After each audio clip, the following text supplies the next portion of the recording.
વરાછાના સમલૈંગિક યુવાનને સંબંધ બાંધવા અમરોલી ખાતે બોલાવી તેને બ્લેકમેલ કરી 2.5 લાખ પડાવનાર 4ને અમરોલી પોલીસે ઝડપી પાડ્યા છે। અમરોલી પોલીસ પાસેથી મળતી માહિતી મુજબ વરાછા ખાતે રહેતો અને આંગણિયામાં નોકરી કરતા સમલૈંગિક યુવાનને સંબંધ બાંધવા માટે અમરોલી ખાતે બોલાવાયો હતો। 4 એપ્રિલે બ્લૂડ લાઈવ એન્ડ ડેટિંગ એપથી યુવાનના સંપર્કમાં આવેલા અજાણ્યાએ અમરોલી 4 રસ્તા પાસે આવેલા એપાર્ટમેન્ટમાં મળવા બોલાવ્યો હતો, જ્યાં યુવાને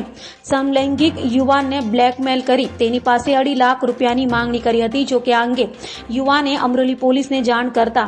અમરોલી પોલીસે સમલૈંગિક યુવાનને બ્લેકમેલ કરનાર સુરેશ સખિયા, મનોજ ચૌહાણ, અંકિત ત્યાગી અને કિશોરની ધરપકડ કરી કાયદેસરની કાર્યવાહી હાથ ધરી હતી। આ કામના જે ફરિયાદી જે છે એમને જે એન્ડ્રોઈડમાં જે એપ્લિકેશન આવે છે એમાંથી ફરિયાદીનો સંપર્ક કરી અને ફરિયાદી સાથે મીઠી મીઠી વાતો કરી અને ફરિયાદીને લલચાવી અને અમરોલી પોસ્ટની હદમાં ત્યાં એને બોલાવવામાં આવેલો અને આ જે ફરિયાદી જે છે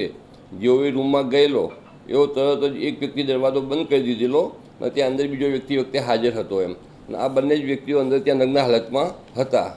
અને એ દરમિયાનમાં બહારથી બીજા 3 જેટલા અજાણ્યા ઇસમો આવી જાય છે અને આ ફરિયાદીને ધમકી આપે છે એમ કે આ બધા તારા જે બીભત્સ ફોટા કે જે કંઈ અમે પાડ્યા છે એ અમે બધે વાયરલ કરી કાઢીશું, એના માટે તારા જે છે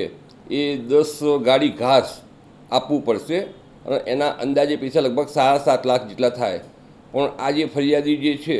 એની આર્થિક સ્થિતિ એટલી બધી સારી હતી નહીં, એટલે જે તે વખતે પૈસા આપી શક્યો નહીં અને એ પછી